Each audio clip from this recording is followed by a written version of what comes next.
Bismillahirrahmanirrahim. Assalamualaikum warahmatullahi wabarakatuh. Bertemu lagi dengan saya, Apoteker Nur Indriani Syarifuddin, dalam pemaparan tugas Latsar CPNS 2021 BPSDMD Provinsi Kalimantan Selatan. Pada kesempatan kali ini, saya akan membahas mengenai Learning Journal Etika Publik.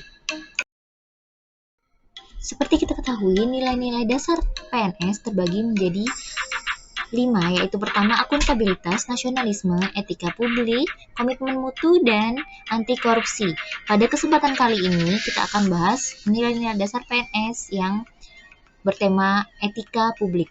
Sebelumnya kita ketahui terlebih dahulu definisi dari etika itu apa.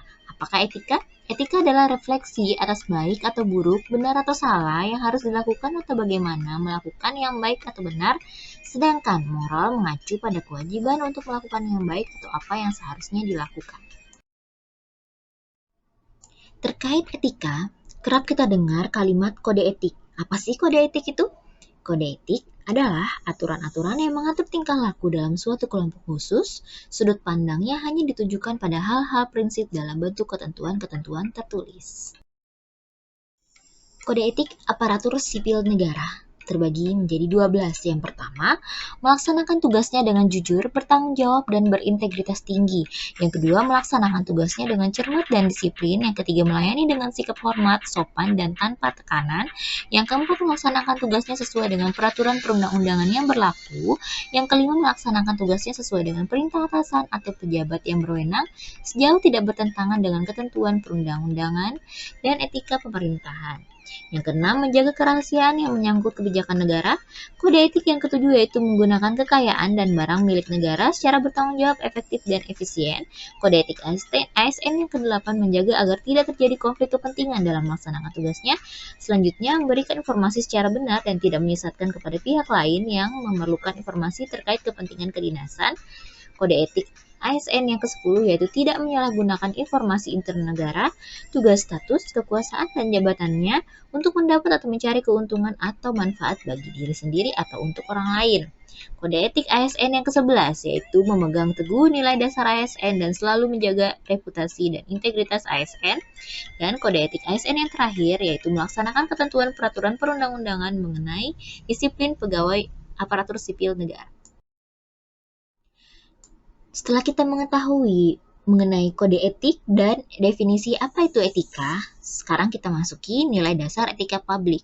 Nilai dasar etika publik terbagi menjadi 15. Yang pertama, memegang teguh ideologi Pancasila. Yang kedua, setia dan mempertahankan Undang-Undang Dasar Negara Republik Indonesia tahun 1945 serta pemerintahan yang sah. Yang ketiga, mengabdi kepada negara dan rakyat Indonesia. Yang keempat, menjalankan tugas secara profesional dan tidak berpihak. Yang kelima, membuat keputusan berdasarkan prinsip keahlian. Yang keenam, menciptakan lingkungan kerja yang non-diskriminatif. Yang ketujuh, memelihara dan menjunjung tinggi standar etika yang luhur. Yang kedelapan, mempertanggungjawabkan tindakan dan kinerjanya kepada publik. Yang kesembilan, memiliki kemampuan dalam melaksanakan kebijakan dan program pemerintah. Yang kesepuluh, nilai dasar etika publik, memberikan layanan kepada publik secara jujur, tanggap, cepat, tepat, akurat, berdaya guna, berhasil guna, dan santun. Nilai dasar etika publik yang ke-11 yaitu mengutamakan kepemimpinan berkualitas tinggi. Selanjutnya, menghargai komunikasi, konsultasi, dan kerjasama. Yang ke-13, mengutamakan pencapaian hasil dan mendorong kinerja pegawai. Yang ke-14, mendorong kesetaraan dalam pekerjaan. Dan yang terakhir, meningkatkan efektivitas sistem pemerintahan yang demokratis sebagai perangkat sistem karir. Dimensi etika publik terbagi menjadi 3. Yang pertama, dimensi kualitas pelayanan publik. Etika publik menekankan pada aspek nilai dan norma, serta prinsip moral sehingga etika publik membentuk integritas pelayanan publik. Dimensi etika publik yang kedua yaitu dimensi modalitas, yaitu unsur-unsur modalitas dalam etika publik yakni akuntabilitas, transparansi, dan netralitas. Dimensi etika publik yang ketiga yaitu dimensi tindakan integritas publik, tindakan yang sesuai dengan nilai, tujuan, dan kewajibannya untuk memecahkan dilema moral yang tercermin dalam kesederhanaan hidup.